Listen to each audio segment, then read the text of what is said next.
In a significant ruling, the Supreme Court emphasized that the governor lacks the discretion to withhold assent to bills when the state legislative assembly repasses them. The court's verdict comes in response to a petition filed by the Tamil Nadu government, which accused Governor R.N. Ravi of creating a constitutional impasse by delaying or refusing to consider 12 crucial bills passed by the state assembly. The Tamil Nadu government's complaint is not an isolated incident. Other non-BJP ruled states such as Kerala and Punjab have also raised concerns about the overreach of union-appointed governors. Kerala, in a separate petition, pointed out that 8 of its proposed laws have been pending with the governor for years. Punjab, on the other hand, alleged that the governor has been sitting on 7 of its bills since July and June. Notably, Telangana's governor only cleared bills pending since September 2022 following the Supreme Court's intervention in April. The practice of governors withholding assent to bills dates back to the British colonial era when they were appointed by Queen Elizabeth to enforce the policies of the English Empire rather than address the administrative concerns of individual provinces. This practice has largely continued in post-independent India, with political parties using the position of governor as a tool to exert control over states where they lack a majority. Well, the NCW, now as we slip into this discussion today, we are going to emphasize on how the Raj Bhavan versus the state has turned into a pan-India war. To talk more about this is Savio Rodriguez, BJP leader, with us. Mr. Pugal Gandhi, DMK spokesperson, also joining us on the show. Chirag Sethi, Aam Aadmi Party spokesperson, with us on the program as well. And last but not the least, Mr. GVR Shastri, political analyst, who's with us on the program as well. Savio, what do you make of this impasse that has been more than frequent in a number of states? Well, it could be called a war of egos. It could be called a war of ideologies as well from time to time. But, the delay is not only harmful, it also constitutes towards a failure of a system which has been running smoothly in a number of states. But why certain states are susceptible to this? Well, I think it's a combination of all aspects of what you mentioned, Vineet. And I'm saying this primarily as an observer to conflicts that happen at between states and the governor that you are seeing in certain states that are happening.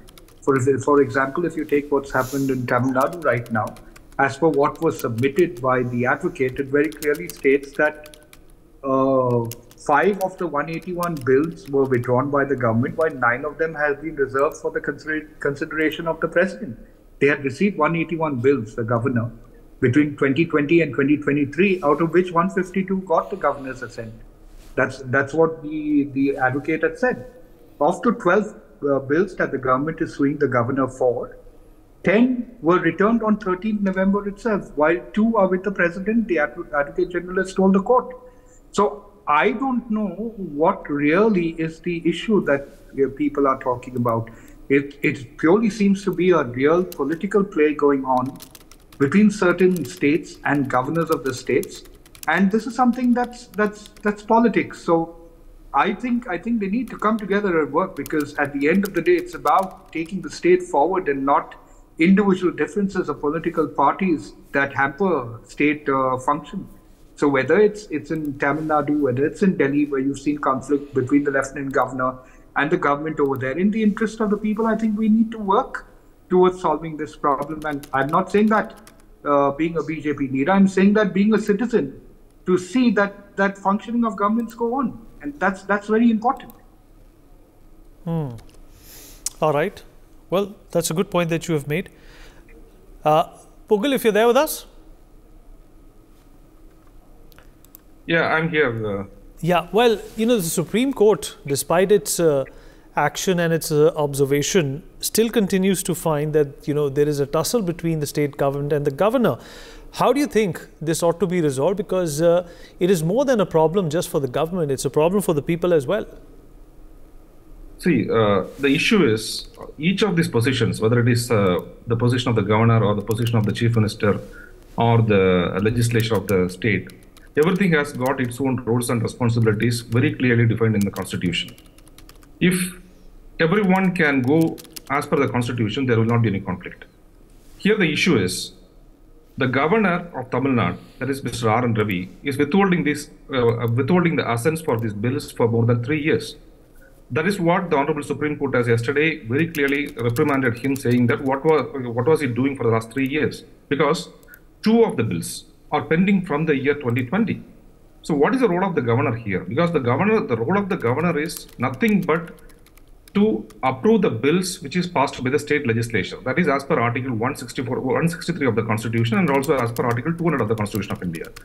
If he has got any deference, he can refer the matter back to the state legislature, and if the state legislature reenacts the bills, then he has no other option but to sign the bills. But here the issue is, the Constitution is very clear, which says that as soon as possible, if he has any deference, he has to send the bills back to the state legislature.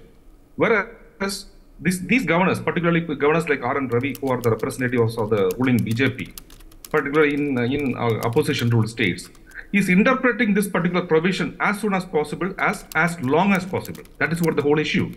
They are trying to deviate, they are trying to violate whatever the Constitution says, because this particular issue is being settled by the Honorable Supreme Court long time before, in number of cases, particularly in Shamsher Singh versus State of Punjab or Nabam Rabia case. Every case very clearly says the governor's role is not an executive role. He has to act as per the aid and advice of the Council of Ministers headed by the Chief Minister. It is simpliciter as for that. But if somebody says, I will only please my political masters in Delhi and I will not respect the Constitution, I will not go by the constitutional principles, then what is the solution way forward? That is the reason the government of Tamil Nadu went to the Supreme Court. It is actually forced to go to the Supreme Court, seeking for fixing a timeline. Because if the timeline is not fixed, these type of governors, particularly who want to please their political masters, are delaying the bills or putting brakes on the administrative actions of the state government, which paralyzes the state in toto. And in turn, they are going against the will of the people, because in a democracy, will of the people is supreme. Governor is only a nominative position. That is the reason why the Supreme Court heavily came down yesterday on Mr. R. N. Ravi. Mr. Chirag Sethi is also here with us. Chirag, are you there? Very much. Right, Chirag, a familiar problem for the Aam Aadmi Party, isn't it? You have the governor from time to time who's objected to a number of legislative formalities which have halted the work of the party, and it's also led to tussles and problems for the people of that particular part. So, Vineet, the LG or the governor is not a constitutional post anymore. It's the BJP representative in the opposition governments.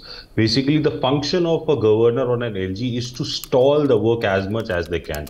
Now, they are behaving like a spokesperson of the BJP. If you look at Delhi, today morning only, the LG has written about Yamuna, where the NGT has clearly said that there should be no Chhat Puja. So, he is acting like a spokesperson for the BJP, and it is happening everywhere. You look at Tamil Nadu, you look at Kerala, you look at Punjab, you look at Delhi, you look at Karnataka, you look at West Bengal, any non-BJP state, the governor wants to stall projects, the governor wants to stall bills, the governor becomes the spokesperson of the BJP.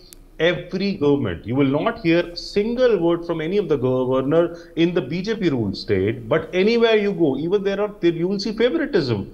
The LG nominates aldermen in Delhi, which has never been done in the past. But he manipulates the Constitution. He doesn't understand the Constitution, nominates 10 people. The case is in the Supreme Court. In Karnataka in 2018, B.S. Yadurappa is given 15 days to prove his majority. Congress, JDS has to go to the court to tell him to reduce the number of days to 3. Yadurappa ji failed. So this is just an infrastructure put in place by the BJP to make sure that the opposition governments don't function. The states where they can't win, the state where the people completely tells the BJP, no, you cannot come here. They puts up a person who is a BJP spokesperson, who speaks the language of the BJP or the Sangh and starts controlling the state. And that's where the problem comes in. That is where, whether it's Punjab, whether it's Delhi, whether it's Tamil Nadu, any state you mention, the governor creates these kind of troubles. But you will never hear a word in any of the BJP ruled states. Okay. Mr. Shastri, Mr. GVR Shastri. All right. Savio, you want to respond to what Mr. Chirag Sethi had to say? Well, both my articulate panelists, Mr. Gandhi and Mr. Sethi, are welcome to their views, and I appreciate it. But the fact of the matter is, you might want to call the governor a parrot of the ruling government, and you want to attribute certain definitions to their performances. But the reality of the situation is that a governor's position and a lieutenant governor's position should be respected for the position that it is. There were times when we can go into history where governors that belonged to the opposition party, whether it was Congress or whether it was DMK, when they were in power, they would have governors that they would prefer, especially the Congress. There are stories that have been told before also on how they behaved. So we should not, demonize that position of the governor and the lieutenant governor. What the Supreme Court really pointed out, and that's very important as part of this discussion, is that it has actually called out what wrong that Mr. Ravi has done, which is a delay. So I'm in accordance agreeing with that. That's what I said at the start, that if there is a conflict between the governor and the government, in the interest of the people, they are supposed to solve the problems and move ahead. In cases where they cannot solve the problem is where they go to court. And where they go to court, if the Supreme Court in this case, finds it out to be something that has been rather foolish, the Supreme Court comes hard on whoever is foolish in this instance. In this case, of course, the governor himself of Tamil Nadu. So I think we should rise above all these petty politics, whether it's the opposition political parties or whether it's the BJP itself. We should focus on what is important is to get work on the ground. People need work done. And so I'm completely not against what the panelists are saying. I'm saying that's their view. But to sort of demonize that position is what I have a problem with. I don't think governors are puppets of the government. I think governors is a constitutional post that needs to be respected somehow. But that is what is being said, Savio, that at times governors have been used as tools by the centre. That's an allegation, Vinny, that goes across political parties, right? Now, we can't say that the Congress is exactly white as cowie. We do know how the Congress has functioned. We do know Congress is also a political party that was responsible for an emergency in India, right? So, what was constitutional about that? So, let's not get into the demonizing of the position. What the governor of Tamil Nadu has done, the Supreme Court has very clearly stated, and it's come down harshly on him, and the governor will have to toe the line of what the Supreme Court has said. All right, Pugal, do you think okay, go ahead, Pugal.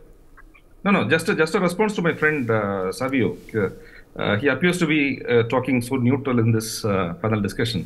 But the problem is, nobody's saying that governor should not be respected. Here the issue is, if they are so concerned about Congress has misused the governor's position and governor's position or the governor's role has to be corrected, the BJP has got time for the last 9 years. They could have done it so, number one. Number two, if R.N. Ravi's position is not correct in accordance, as Savio rightly pointed out, then why BJP is not recalling him? Because this is not the first time R.N. Ravi is getting into issues like this. He is the one who dismissed Mr. Sendil Balaji as a minister in the middle of the night after his dinner and revoked his order before his breakfast. So, likewise, he is always in conflict with the state government, which has been reprimanded many times. This is not the first time. And now the Supreme Court has categorically came on R.N. Ravi saying that what was he doing for the last 3 years. This is an insult not only for R.N. Ravi, because R.N. Ravi as a governor is representing the union government, that is the BJP's union government, which means the Honorable Supreme Court is indicting the BJP government for this impasse, union government for this impasse. So, R.N. Ravi is creating an embarrassment for the union government, that is Mr. Modi's government. So, why can't the BJP recall him? Instead of justifying that the state government and the governor has to adjust with each other and go in tandem with each other, the state government has got a power. The state government has got a mandate from the people. That is, the legislature has got the mandate from the people. The governor does not have any mandate. He is a single man. He is a nominated representative. Why should an elected government or why should an elected legislature bow down towards a nominated representative? That is against the democratic norms. That is against the will of the people. We will not do that. As far as the position of governor is concerned, we will give respect, whatever the respect to be given as per the Constitution of India. It's as simple as that. As far as R. N. Ravi is concerned, the moment he violates whatever in BJP's terms we call it as the Lakshman Rekha, we will not relent or we will not take it lightly. Okay. Chirag Sethi? Well, is it the Supreme Court's business to be stepping in like this every time and sorting out, messes which are predominantly all about, egos and ideologies? See, two wrongs, like our friend said, two wrongs will not make a right. So what the governors or the lieutenant governors are doing today is something, we respect the position, but we are not respecting how the person sitting on that position is acting. So what way we have when the LG or the governor is not listening, when the central government is not listening to the demands of the state government, we only are left with one option, to go to the judiciary. So we go to the judiciary and tell them this is something. The judiciary goes to the constitution bench and everything comes down. They read and aid and advise of the elected representative. This word we have emphasized for so many years in the Delhi government, that he has to act on the aid and advice of the elected members of the Legislative Assembly. But you will not see any LG or the governor looking to work with the government. They want to work with the center government because I don't know what benefits they will get later once they are done with their term as a governor. I don't know who they want to make happy after their term, because the way the governors and the lieutenant governors are working, they are just working to stall the work and make sure that the people suffer. It's not just the governments are suffering, it's the end result. The people are suffering because of the decisions of the governor and the lieutenant governors. So if you look at even in Delhi, the elderman decision that the lieutenant governor has taken, we cannot make the standing committees. And the standing committee decision is on hold. It's been a year now. We have been waiting. So these kind of things happen when the lieutenant governor misuses his power and we have to go to the court. Then we have to wait. Now, who is at the loss? It's the people of Delhi. And who is responsible for it? The lieutenant governor. Who nominated the governor? The central government. The nominated person will never have to fight an election. He never have to fight an election. He will be nominated to some other position. But the person who has to come back after 5 years, who has to fight an election after 5 years, will go and answer the people that why this work could not be done. And this is what the BJP wants. Because they cannot win an election, they put a person in place to stall the work done by these governments. Simple as that. So we have left no option but to go to the court. If I come in, go ahead. Even in the last week, if you see, after we filed the case, writ petition in the Supreme Court, the governor of Tamil Nadu, R. N. Ravi, returned certain bills to the state legislature. Immediately, we convened a special session of the state legislature and passed the bill again. See the issue here. Once the bill is passed again, the governor has no other option but to sign the bills. The governor is well aware of it. Now, to convene a session on a Saturday, to invite all the 234 MLAs, at least the government would have spent at least 75 lakhs to 1 crore rupees, because each MLA has to be paid their food expenses, lodging expenses, and TADA, etc. From whose pocket this money is coming? It is taxpayers' money. Because R. N. Ravi has an ego that he will return the bills for no reason, without any reason, and we have to convene the assembly. Whose money is being lost? It is taxpayers' money is being lost. Will R. N. Ravi take the responsibility for it? And my friend is saying we are not respecting the governor. In Tamil Nadu, the governor is sitting in a bungalow of 400 acres. And even for his tea party, the state government is spending around 21 lakh rupees. Is it not there? What else respect is being expected from the state government? And in spite of living in taxpayer Tamil Nadu people's money, R. N. Ravi is not signing the bills and putting Tamil Nadu people's lives at risk. So how to react for that? All right, Mr. G.V.R. Shastri, political analyst, also joins us on the show.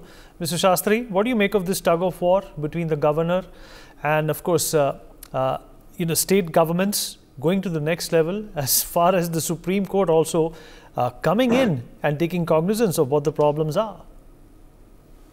See, as far as the Constitution is concerned, the clarity of governor position is quite clear.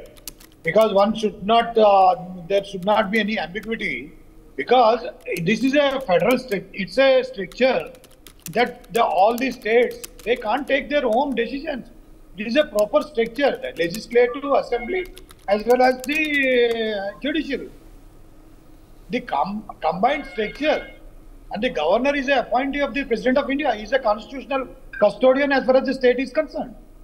So you can't simply ignore governor. Governor is a guiding force. You are running the government on the name of the governor. You are running the you are running the entire government on the name of the governor. So how can governor can be ignored? Governor can't be ignored. Governor is the guiding force. That is not the Constitution says. No, the Constitution. Let him finish. Let him finish. The Constitution says very clearly the governor has to act as let him the finish. advice of the Google, let him finish. Let him finish. Not otherwise. No, you just hold on. If you are running see, there is a guidance.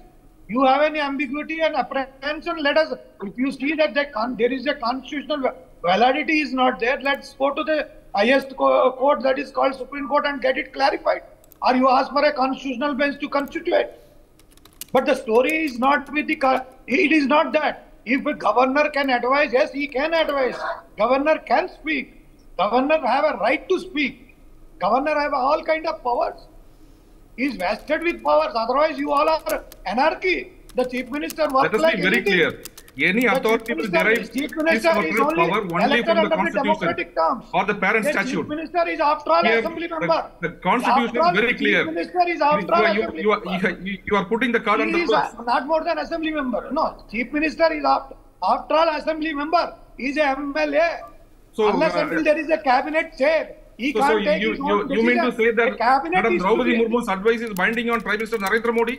No. Are you trying to say that? You are making something different language. You see. No, it's not a language. You got when you argue, you got to argue on the basis of what is mentioned in the Constitution.